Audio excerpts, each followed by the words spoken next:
9 பேர்ட்டையும் காசை பூரா வாங்கி அத பாதியா பங்கு பிரிச்சு 10,000 ஏறவனுக்கு பாதியா கொடுத்துருவாங்களா? என்ன அது அருமையான தொழிலா இருக்கியா?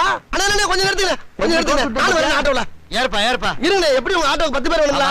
நான் 9வது ஆளா ஒரு ஆளை ஏத்தி விட்டு நான் 10வது ஆளா இருக்கேன். போற வழியில ஏறுவாங்கப்பா. ஆனா போற வழியில லேட் ஆகும், நான் உங்களுக்கு இங்க ஏத்தி விடுறேன். அப்படியே சரி ஏற சொல்லு. இருங்க.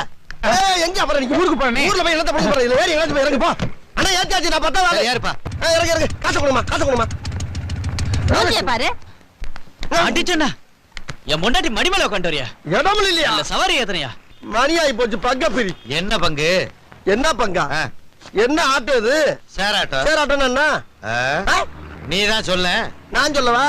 ஓ 9 பேர் ஏறாங்கல்ல, அவங்க பூரா பணத்தை வசூல் பண்ணி அதை சரி பங்கா பிரிச்சு 10,000 ஏறவனுக்கு சரி பாதியா கொடுக்கறதுக்கு பண்ணா சேர் ஆட்டோ. எல்லாத்தையும் விசாரிச்சு தான் வண்டியில ஏறி இருக்கான். ஏதோ எங்கிட்ட டீலா விடுற காசை குடியா என் ஜீன்ஸ்.